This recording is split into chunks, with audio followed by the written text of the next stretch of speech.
Mr. Rick Green.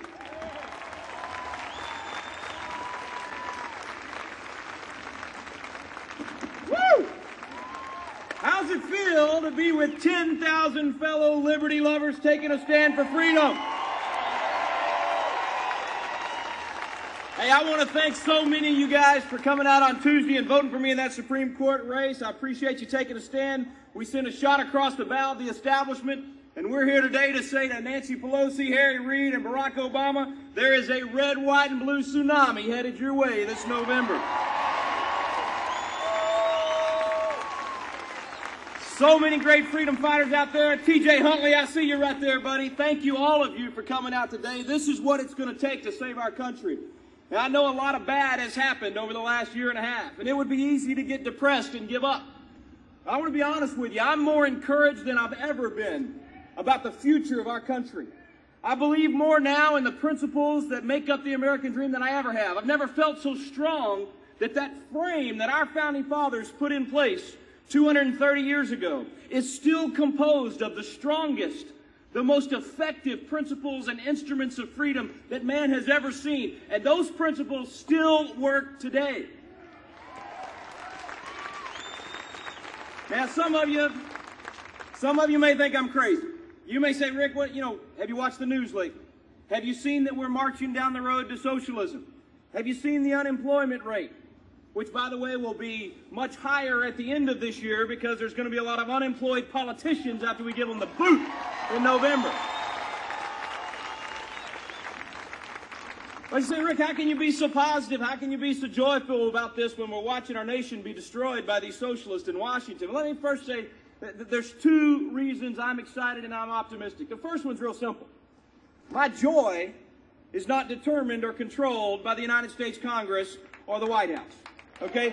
My joy is not determined by how any election turns out. My joy comes from whose I am, not where I am, or what the circumstances happen to be. So, I may lose every political battle I'm fighting to preserve your freedom and my freedom and to preserve freedom for future generations, but the most important battle of all has already been won by my Lord and Savior, and no government can take that away. But let me give you a more practical reason I'm optimistic, because you might say, yeah, Rick, that sounds great. We all want to go to heaven, but none of us want to go tonight, right? So let's be practical about this. Why am I so excited about our country? And here's the reason. Well, actually, before I give you the reason, let me give you a recap. Just a 30-second recap of what's happened in the last year and a half. And I don't want to depress you or anything, but think about this. And nothing I'm saying is about Republican or Democrat, all right? I'm so tired of us being so caught up in the politics of party that we can't even have a discussion. I'm going to tell you something. I am first and foremost an American, and that should matter more than which party we belong to. But here's the quick recap, all right? In just a year and a half, we have empowered the Federal Reserve to micromanage any business they want. That's your business and my business, no matter how small, no matter how big. They can come in and tell you how to run your business. Congress has given them that power. In just the last year and a half, the President of the United States is hiring and firing CEOs. The federal government is taking ownership in some of our largest corporations and our banks. We've had the most massive transfer of wealth in history from the lenders and the creditors, not only to the labor unions and the political cronies, but from you and me, not just to the welfare recipients, but to the wealthy bankers as well. It's unbelievable the amount of money that's been spent. Our president has been on an apology tour all around the world, apologizing for America. Now, I'm still trying to figure out what he's apologizing for. Are we apologizing because we saved the world? Not once or twice, friends, 3 times from the evils of Nazism, communism, and despotism. Are we apologizing because our young men and women have been willing to go around the world and give their lives, shed their blood, not only so we could be free, but so that other nations could be free?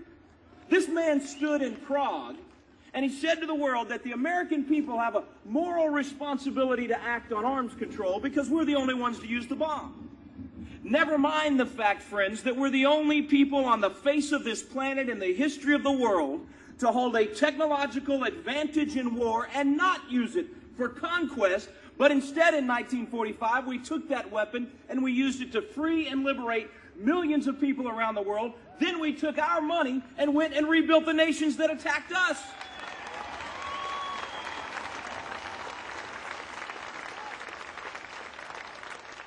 This guy even had the nerve to apologize to the French. The French. Now, I'll tell you, if I'd been given that speech, I would have said to the French, I just want to remind you, you'd be eating sauerkraut 3 times a day under German rule if it hadn't been for the American men and women.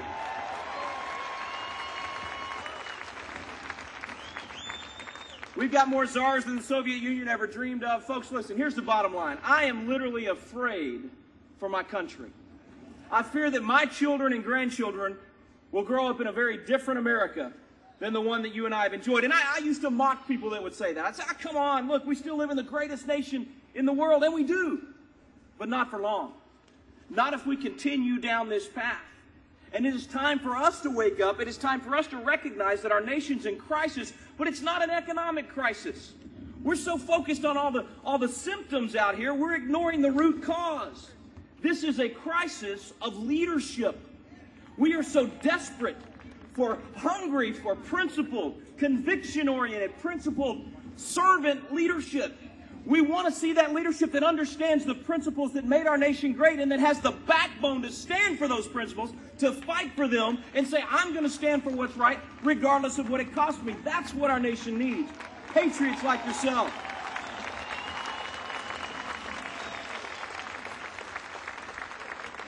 We need leaders that understand that socialism does not work, it never has, it never will, and it destroys any nation that adopts it. But to get those kind of leaders, we have to recognize that it starts with us.